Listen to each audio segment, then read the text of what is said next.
Welcome to Dead Man Talking. Tonight's story is part 5 in our series entitled Shards of the Moon. Without further ado, let's get straight into that.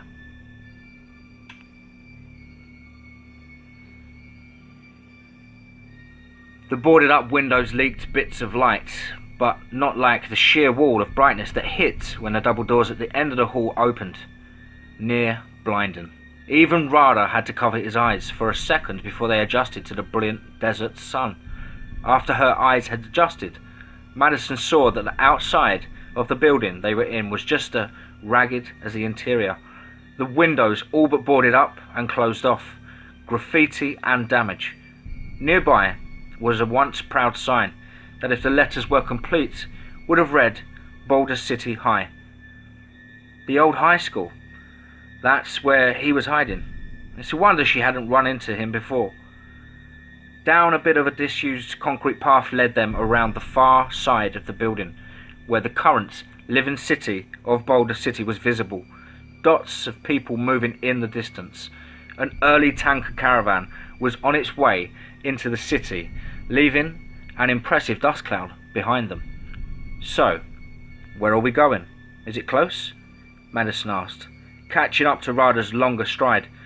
Fairly. Shouldn't take more than a couple of hours round trip, Rhada answered, heading towards the back of the building, a part of the structure with big white doors. Are we gonna be riding horses?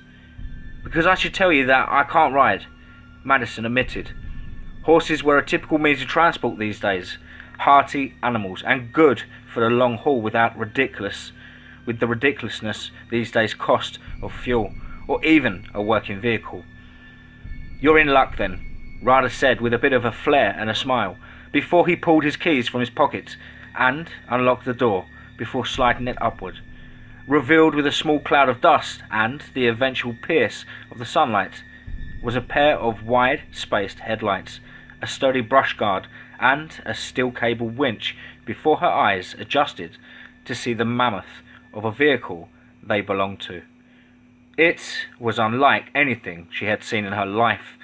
She'd been plenty of trucks and haulers. Boulder City was the main stopping point before the long road, but this was something else altogether. Dark green, boxy, and massive. What? Madison said, laughing a bit at its appearance. What? Rhada asked, laughing back, a bit of agreement to her reaction. What is this thing? She asked. I call it troop transport, but civvies call it a Humvee.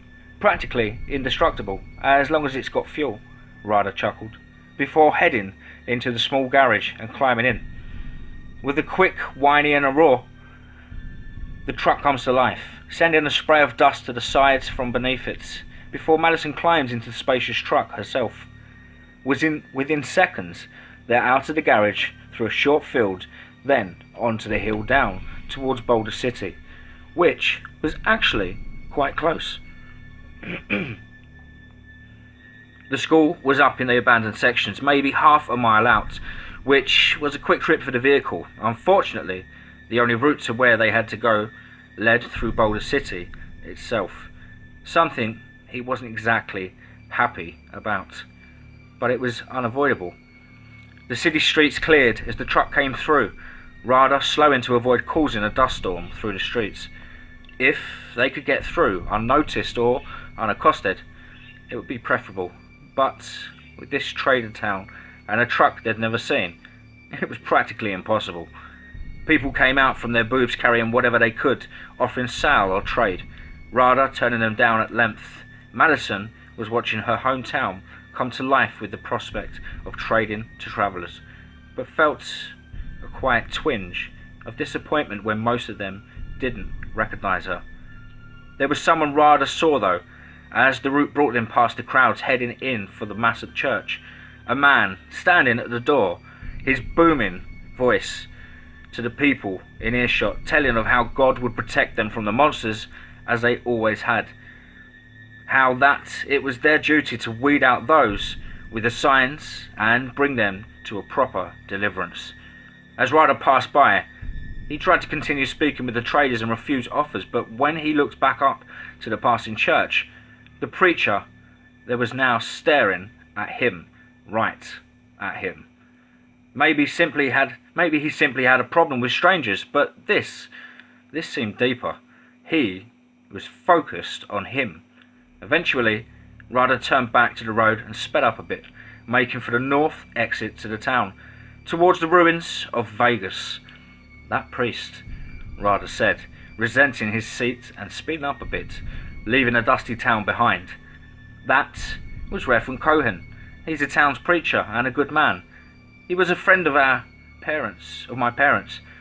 Actually, of the whole town, Madison responded. He was giving me a look. Does he have a problem with strangers?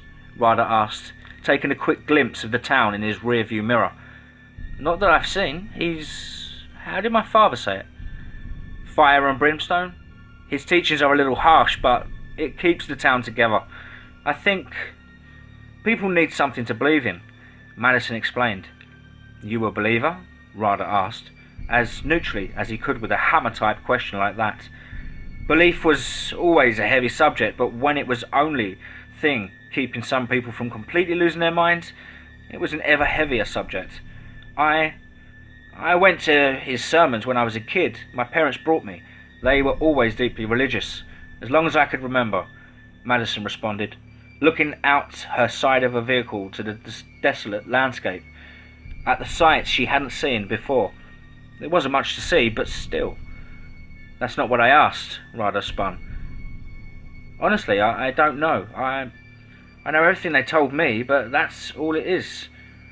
It's ever really summed up to be for me, a story. It taught me good morals and how to be a good person, as far as I know, but Madison trailed, still looking out of the window. Rhada started, breaking the semi-silence of the drive. I haven't told you where we're going, have I? The roads into the southeast side of Vegas were a mess.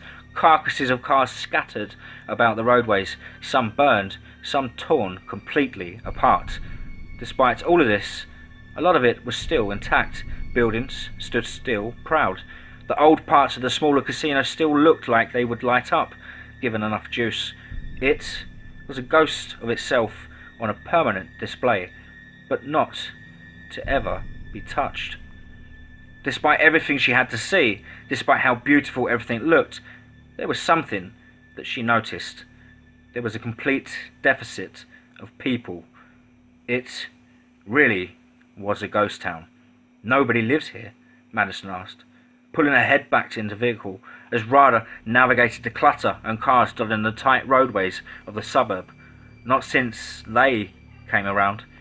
Originally, there was supposed to be a big National Guard set up here, but just like everything else, it all fell to pieces. People inherently knew that smaller towns were the only way to protect themselves, to try and shy the monsters' appetites away. Less prey means less chance to eat, right? Rhada explained, turning on to one of the side roads, watching the sight lines and signs, trying to find what he needed. I guess that makes sense. Boulder City is pretty young and we defend ourselves well enough, Madison presented, by barring doors, spreading bleach and saying prayers at bedtime, Rhada said, almost sarcastically. It keeps us alive, Madison said with an unamused tone. Not all of us are like you. Rhada kept reading the signs. Quieter now. I'm sorry. That wasn't... It's alright. I deserved it. Sometimes I forget what it's like not being able to defend myself either. There we go, Rhada said, smiling and pulling up to the curb before turning the engine off and getting out slowly, his eyes still keen on the rooftops nearby. Rhada, I'm sorry, Madison repeated. Rhada, after a second, turned to her and smiled. It's all right. I started it. We're here. The tattered sign that they had parked next to read in a big square letters, pawn shop. The windows were broken, things totally scattered about, just an absolute mess. We're Where, Rhada? Madison asked, looking into the dark of the building. Rhada grabbed the flashlight. It cutting through the dusty dark of the destroyed building, showcasing the scattered items, the toppled shelves and broken glass. We are at prime spot to find some silver, Rhada said, stepping through the doorway with a long step. Mind the glass. Silver? Here? Madison asked, watching her step as she made her way into the building behind him. Absolutely. See, the really nice thing is that when the looting was going on, all these small places got broken into and robbed of anything of value. People stole TVs, computers, and all the gems and gold they could carry. The really expensive stuff, actually. No one cared about anything else, really. Fortunately, silver at that time wasn't worth nearly as much as gold was, so it tended to get forgotten about. Ah, aha, there we go, Rhada explained, and then, as he saw a broken through display with boxes of things on display, he brought a few of them up onto a steady part of the counter before pulling a plastic bag out of his pocket. A shopping bag. Lovely, he said, as he opened and examined the boxes. Madison eventually made her way over to him to see if he was... Madison eventually made her way over to him to see what he was going on about. As she approached, she saw that he was looking over the boxes of rings. Dozens and dozens of rings in nice lines, different styles. Oh, pretty, she exclaimed. Rhada almost broke apart laughing. What? She asked. Finally, he was able to bring himself back together enough to answer. I'm sorry, that was just totally unexpected. I usually don't think like that when I come silver shopping. Just hearing someone say that just tickled me. Did you want one? Rhada offered. Oh no, I couldn't. Madison politely refused. Sure you can. No one's here to stop you. They've been sitting here without use for the last 20 years or so, and to be honest, all of these are going to be melted down. Go ahead, pick one. Save it from the obliteration. Please, Rhada pleaded. With a mix of a frown and a smile, Madison looked down at the beautiful silver rings, looking at their shapes. Some set with coloured stones, some with creatures adorning them, but one that really caught her eye. A petite little ring with a single clear gem. Its shape was offset from the circle it would form to hold the gem. It was perfect, and Madison was quick to snatch it up from the display box, testing it to find which finger it would fit. Her right hand finger was perfect fit for her, after which she laughed a little. Thank you, she exclaimed. Rhada scooped the rest of the rings out and into the small bag he had, emptying 3 boxes of rings, a few big coins and some solid nuggets into it, giving it a final jingle to test its weight, then smiling as his eyes set on something else that was within the display. Oh wow, I haven't seen one of these in years, Rhada exclaimed, before setting the silver bag aside to dig back into the treasure trove, and brought up something angular and plastic, which had Rhada not only smiling but chuckling a bit as he looked over and played with it. What is it? Madison asked, looking interested. I wonder if it still works, Rhada asked himself as he snatched the silver bag and a few squarish boxes that had been sat next to it, before quickly making his way out to the Humvee. He was definitely excited, she could see, and so she followed him. The trunk of the Humvee was open and Rhada was tinkering, opening a cover on it and putting some batteries in. Rhada, what? Madison started with an interested smile. That's all she got to say before she experienced something unlike anything she had before. Rhada had brought whatever it was up to his face before a piercing white light filled her eyes and a loud click sounded out. She practically screamed in surprise afterward, and had even recoiled, which made Rhada start laughing all over again. What in the world? Madison asked, almost angry at the surprise. Again, it took a few seconds for Rhada to regain his breath from how funny her reaction had been, but finally did. I'm sorry, Madison, I couldn't resist. He was still fighting off the chuckle as he had something in his hand, waving it gently. What did you do?" she asked, starting to calm down. "Here, look." Rhada handed the white square to her, showing a faint outline of something against the greyish hue. But after a few seconds, an image started to appear on the slip, and after a few more, it made her feel as if she was looking into a mirror that didn't move. She was watching it with confusion. She was looking at herself. How? What? "I'm sorry, Madison, I didn't mean to scare you. This is a Polaroid camera. This is an ancient thing, even by my standards, but it still works. Here, you try," Rhada explained, before moving up to her and turning the camera about.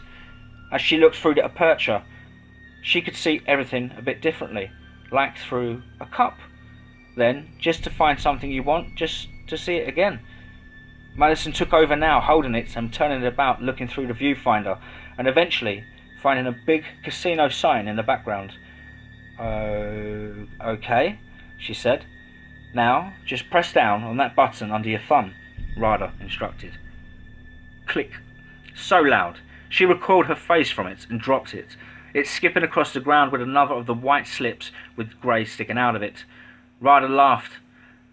To her surprise, she took the white slip out and gave it a similar wave as Rhada did, and a shape started to form. It was the sign she had just seen, just as she had seen it. She gently picked the camera back up and turned around to Rhada with a smile. "This is fantastic!" People in the old world used to take thousands and thousands of pictures with better cameras and technology than that. Nothing produced instant snapshots like that, though. Why do you keep it? I'm sure there's... Why don't you keep it? I'm sure there's a few things you'd like to keep forever memories of, right? Rhada asked. And with that, the camera came back up with an embarrassed smile. Rhada half looked away.